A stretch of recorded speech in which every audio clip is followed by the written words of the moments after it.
Gemini, kumusta po kayong lahat? Okay, so yung Gemini, maraming salamat po sa walang sawang pagsubaybay sa ating mga reading. And kung ikaw ay bago pa lang sa ating channel, mag-subscribe na po kayo. And i-click mo na rin yung ating notification bell para lagi kang updated sa ating mga bagong upload. Okay, so yung Gemini, tignan natin ganap sa inyo ngayong week na to. No? Pero bago tayo guys mag-start, sa mga interesado po sa ating private reading, iiwan ko na lang po yung link ng aking Facebook sa atin pong description box below. And, ayan guys, para sa iba pang guidance, para sa inyo ngayong week na to, maganda pa rin na alam nyo ang inyong Sun, Moon, Rising, and Venus sign para sa iba pang mensahe. Okay? So, ayan. Para mas guided kayo. Okay, so Gemini, Sun, Moon, Rising, and Venus sign. Tingnan natin ganap sa inyo this week. Gemini, meron tayong Six of Cups, Nostalgia, Old Friends, Innocence. So, yung iba sa inyo pwedeng mamimit mo yung mga dati mong kaibigan, baka may planong reunion, or baka meron kang makakasalubong na kaibigan mo sa daan this week, or baka bigla kang inad, or basta nagkaroon ulit ng bagong connection. And yung nakikita kong feelings dito is parang na-excite, no, na parang ngayon lang ulit kayo nagkita. Okay, so ayan, mukhang sobrang excited yung feelings na nakikita ko dito, or baka meron kang lugar na pupuntahan ngayong week na to na parang magpapaalala sa kabataan mo. So, grabe yung throwback na mangyayari this week. Okay? Ayan, no. Nagre-reminisce yung iba sa inyo, parang naalala mo yung mga kabataan mo, nagtitinda-tindahan kayo, ganun.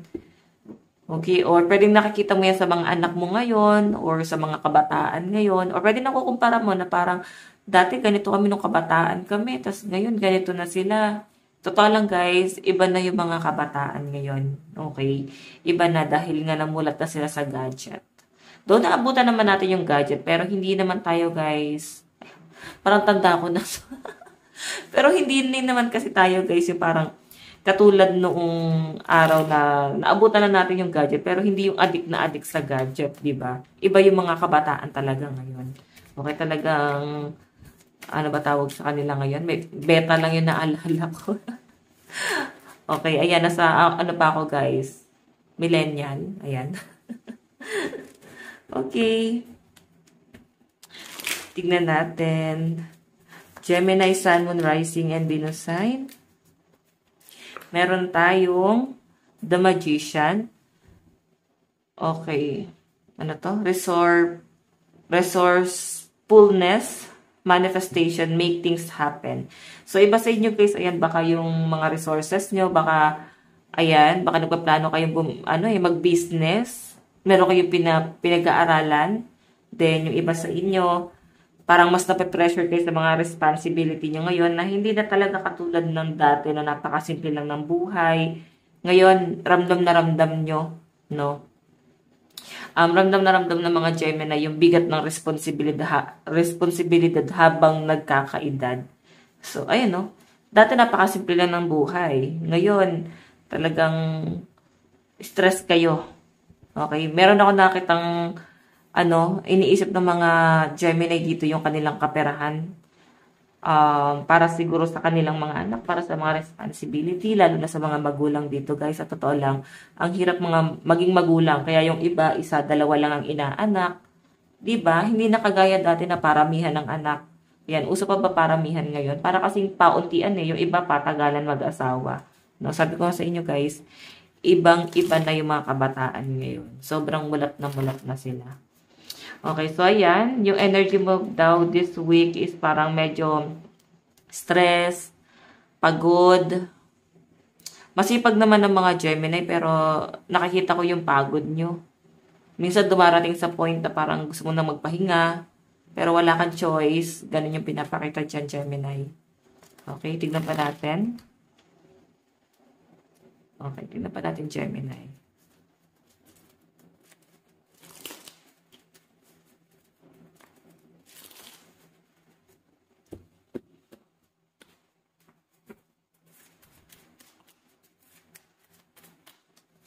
Okay. Parang tignan mo, wala kang gana ngayong week na to. tamad na tamad, parang di ka na motivate talaga. Namimiss mo yung kabataan mo. May namimiss ka. Okay. Meron tayong Three of Swords. Yung iba sa inyo, ano ba to? Nasa third party ba kayo? Medyo hirap kayo.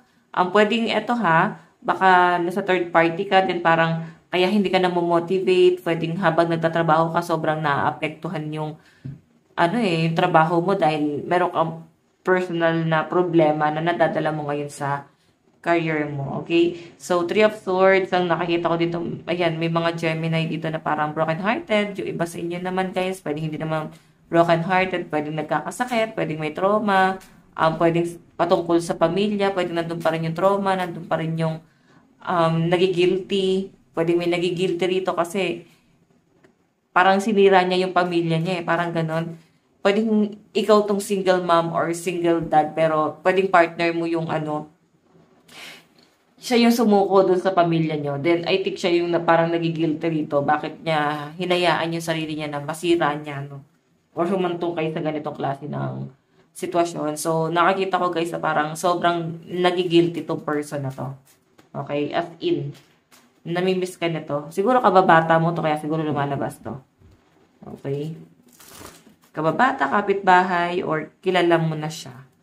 Hindi lang kayo guys gano'ng close. So, tignan pa natin.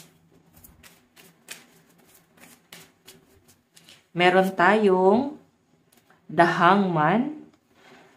Okay, ito pala. The Hangman, medyo daw, Gemini, medyo may problema. Then, sobrang stress ka ngayon pagdating sa usaping pamilya kasi meron kang ibang bagay na iniisip or pwedeng ibang bagay na patungkol sa responsibilidad mo na kinoconsider mo ngayon sa sitwasyon mo, like sa family mo, sobrang maapektuhan. So, sinasabi lang dito guys, meron kang kailangan, talaga, is-sacrifice, meron kang kailangan bitawan, para lang guys, mas mapagaan yung buhay mo. Ganun yung pinapakita sa akin, or mas mapagaan yung sitwasyon mo this week. So, may mga sacrifice ka na gagawin this week. Nakikita ko yung pressure mo, though hindi ka makapag-isip dito kung ano yung dapat mong gawin. Gulong-gulo yung isip na nakikita ko sa mga Gemini. May hirapan ka rin kasi pwedeng meron kang, meron makikipag-reconcile sa inyo na past person. I think sobrang nape-pressure itong taong to sa nangyayari ngayon. Okay, ganun po yung pinapakita. Tignan pa natin. Ayan. Additional message para sa inyo. Parang may maghahabol sa mga Gemini this week.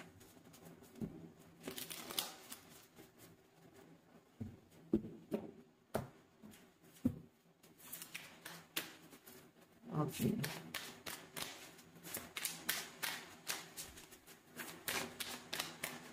Meron tayong The World. So, ang nakikita ko dito guys, itong The World kasi na to is moving on. Okay?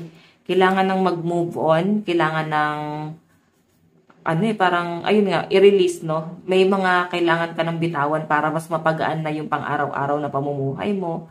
May kailangan ng talikuran sa nakaraan. Ganun yung pinapakita. Okay? So, Gemini, ang pinapakita rin sa akin dito, para mas maging magaan na rin yung buhay mo at magkaroon ka na ng peace of mind, kailangan natin mag-move on, no? Meron ka na kailangan kalimutan.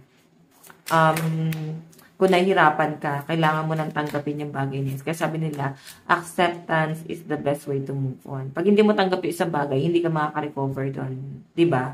Pero kung tatanggapin mo, mapapatawad mo, mas magaan na rin pati yung dali ng kabuhayan mo. Okay?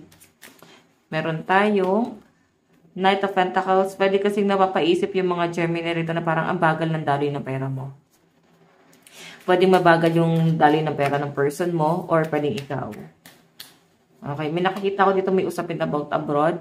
Ayan, siguro may opportunity na dumarating sa inyo, may mag-offer sa inyo, Gemini, na parang, gusto ba mag-abroad? Ganyan. May tulong ako nakikita, pero kung makita nyo guys, naka-reverse yung justice. So, pwede na doon sa point na parang di pa ready yung iba sa inyo. Or, ayaw nyo talaga. Meron kayong ibang plano. So, tignan natin guys, ano bang inyong advice? Advice kay Gemini. Meron tayong uncovering treasure. Beneath the surface lies great bounty. Okay, so ayan, may yaman na paparating sa inyo. And yung iba sa inyo, sinasabi lang dito is, maging down to earth lang. Parang, pwedeng meron talaga kayong, parang ipon. Huwag niyo guys masyadong i-broad or ipaalam sa ibang tao kung meron ka pera or kung ano man itong naitatago mo. Parang itago mo lang siya, ikip mo lang siya. Kasi siguro, once na malaman ng ibang tao, baka i-take advantage ka. Lalo na may mga Gemini na, di ba, hindi nyo maiwasan na maging mapagbigay. Okay? So, ayan, Gemini, ito lang po inyong reading. Maraming salamat po. God bless and love you all. Bye-bye!